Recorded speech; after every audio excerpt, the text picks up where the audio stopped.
Doc, come on. Just give it to me straight, all right? I'm not sure you're prepared for this diagnosis. I'm ready. Just go on. To be quite frank, I haven't seen anything like this in my entire medical career. What's it called? We have a code 666. Mother, man.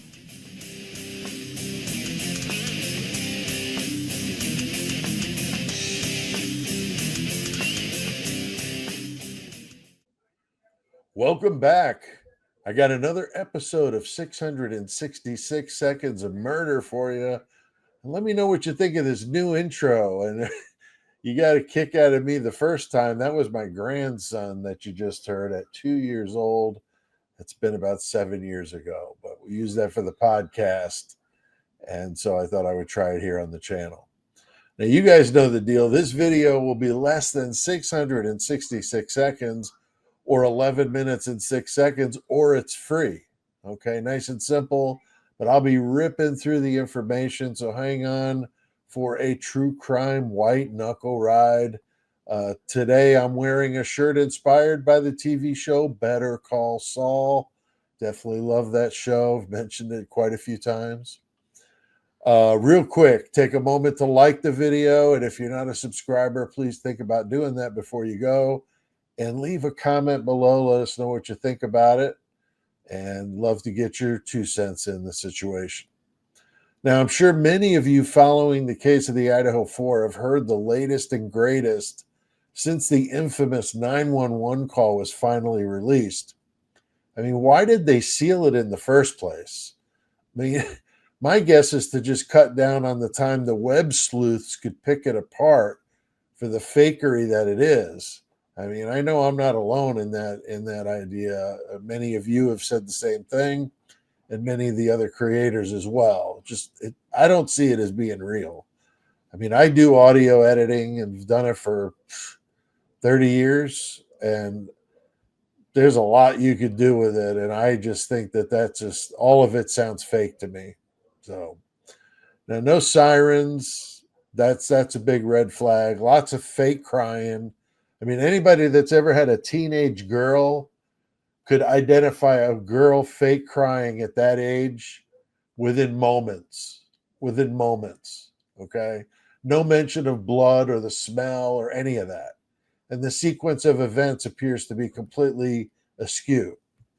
Now, before I talk about Hunter Johnson, remember, what is the purpose of calling 911?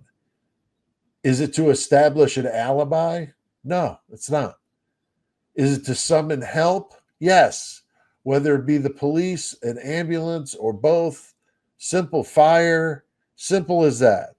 That's what it's for, to get help to you.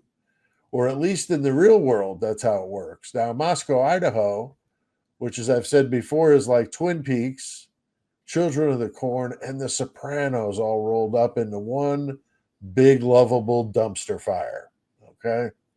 Now, we could repeatedly hear the 911 operators' frustration at them for passing the phone around. And then eventually Hunter gets on the call. Now, this guy, he comes off as some dude who just peeled himself up off the couch after doing 2 huge bong hits of some fire weed. I mean, he seems very chill for someone walking into it, what would really be a frantic situation like this. Even if he's not sure about what's going on, I don't believe that. I just don't believe it. Now, if Hunter had been there for hours, like I suspect, then he might have been doing bong hits, all day while they figured out what they were going to do. But the shock factor would have dulled down quite a bit that many hours later. He just sounds way too calm for me in this situation, especially compared to the others. Hunter was a frat boy with the Phi Beta Theta fraternity, and I believe he was a physical education major. But all the frat guys seem very tight, no matter which one you belong to. And I've thought for the longest time that it seems like Hunter was the guy who was kind of designated to keep an eye on 1122 King Road. Something about the fact he was always there. And I know his girlfriend lived next door, but if that was the case, then why wasn't he next door? Why was he there? So maybe product was being kept there, or large sums of money, or people running the distribution of it, or a combination of those things. Lots of rumors, but no fact. So we can't say anything's for certain here. We're just speculating. Now, he was considered Ethan's best friend, so it's difficult to imagine that Hunter could be involved in this crime somehow. But more than the obvious situation of not calling 911 sooner, I don't know what you can prove, right? I don't care what the court docs say, but my guess is he was called much earlier than that. Now, Dylan had made a call at 4:27 a.m., but it was not identified to who it was made to. And so it's very possible that she was calling Hunter to help figure out what they needed to do. But it's also possible she was calling him to come finish off one of the victims who didn't want to leave the land of the living. Now, some speculate that that was Xana. So why Xana? Well, she was the one, the kind of the centerpiece of the alleged 911 call. She was supposedly passed out, right? That's what we were all told. That's what the 911 operator was told. But then we keep hearing more information and just random stuff thrown in there. Very suspicious. We've heard various accounts of whether the bedroom door was open or closed. In the call, it was closed because Hunter had to go open it. So if it was open, then what was that about? Somebody was lying on the 911 call, if that were the case. Now, originally, that's why they called Hunter over, was to open the door, because they couldn't get it open because they believe Ethan was behind the door, like with his back up against the door or something like that. I mean, who knows? But like most things in this, case, the details keep evolving, and it's hard to keep it straight. So if you're new to the case and your head is spinning, it's supposed to spin. That's okay. Now, we've been told that when Hunter came into the house, he went upstairs to the second floor living room with Dylan, Bethany, and his girlfriend Emily before heading to the kitchen for a big knife. What was that? A knife. Now, okay, so back up. I thought Xana was sleeping. So why would Hunter need a knife to go see if she was still sleeping or not? Or maybe it was to battle with the Grim Reaper for her soul. I mean, what is going on here with this? Surely there was no threat against Hunter going into that bedroom of what we were told was a drunk roommate passed out on the floor. Not for a big, strapping young lad as Hunter Johnson. Now, the possible reason he needed to grab a knife from the kitchen was for a much darker task than checking on a drunk co-ed. Maybe he was making sure she was dead. Now, I know that's dark, and I know that's, to some, maybe way too out there, but hear me out, all right? I'm just speculating.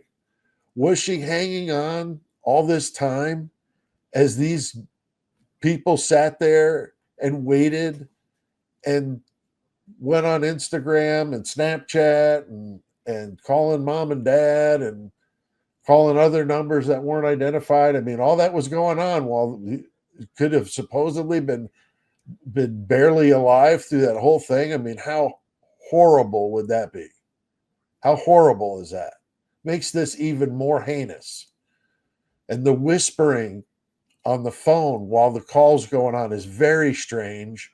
People have, tried to pick it out. I've seen some creators attempt to decipher it with some, good suggestions. Their viewers and, listeners do that as well. And I'm sure you guys will do that here. I mean, it sounds like they were saying something about her hanging on or something like that. And were they talking about Xana hanging on? I mean, is this something that really makes me wonder about the whole timeline? I did a video a couple weeks ago about it. I caught some flack from the crowd because it was a little out there, but I wondered if maybe the time of the crimes was much later. We've always thought maybe earlier than what they were telling us, but maybe it was later and closer to the 911 call. And no real reason for it other than that there's like a void of time in there where this could have potentially been going on at like that 7-8 o'clock time, somewhere in there, but that would make it more believable that she could have been hanging on, as late as almost noon when they made the call. Now, the way everything is so crazy in this case, the moving of the timeline just wouldn't surprise me. And law enforcement has just been so shady, doing things that are so much different than any other homicide case I've ever seen. And if you compare it to the Savage Manson murders, the amount of stuff we know as compared to that is pathetic. What are they hiding? If it was to protect the big narcotic bust in Washington a few months after the crime, then if that was the case, then let's move on from it. I don't know that was the case, but it surely was very, coincidental that this big bust goes down a few months later. Maybe this tied into it somehow, but I don't know. Now, no matter what, I do think that Xana was hanging on to life and that they were waiting to call 911 until they knew all 4 victims were gone. They didn't have the balls to do it themselves. So maybe they called Hunter over, allegedly, of course. Maybe one of the other 3 victims was alive longer than expected. So frustrating to think that at least one could have possibly been saved while Dylan was on social media and talking to her ex-con dad, getting some legal advice or orders. Not sure which, allegedly. And if it was me, I'd be calling Saul, right? Better call Saul. Man, watching Hunter on the clips I've seen, I've heard, have a hard time imagining him doing this. To do that to somebody, especially somebody to put them out of their misery, I mean, that's pretty rough. But you can't judge a person by the way they look. I mean, it's human nature, but you just can't do it. So many serial killers and people that have done crimes have fooled people by just looking totally normal and acting totally normal when they're talking to you. But when that door closes, they're like Jekyll and Hyde. So sometimes we take off those masks and assume a different role, much darker. And in this case, obviously the darkest it could be, if that it was true. Now, was Xana hanging on and one of them had to end it? Or could this have created the delay in the 911 call? Is that what took so long for them to call? Was waiting? Was Hunter the only one willing to do it and had to kind of work himself up to it and then bear that cross for the rest of his life? I mean, maybe he was forced into it. It was either, her or him kind of thing. Just speculation, no accusations at all.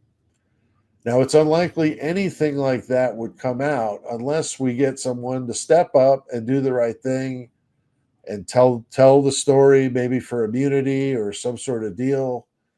To me, that would make the most sense here because there's got to be some crack in this facade that we just don't know what's there because something's like simmering on the surface.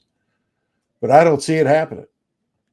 Now, following the Idaho 4 is like watching one person after another cover their collective asses. From law enforcement to the revolving door of suspicious individuals that hang out in various places. So many of them look like they could have played a hand in this, allegedly. And I'd love to hear what you guys have to say about it. So why don't you drop a comment below, let us know what you think, and then comment on some of the others and get some good conversation going. It helps the video get out there to a lot more people. So those of you that do it, thank you. Thank you very much. If you like reading horror stories, dark and creepy, weird stuff, I write it. My name, PeteAltieri.com. You can get my books. You can browse the store. You can read samples before you buy and get some more information if you're interested. Big thanks to all the members. of that Horns High Club. You guys are amazing. Thank you so much.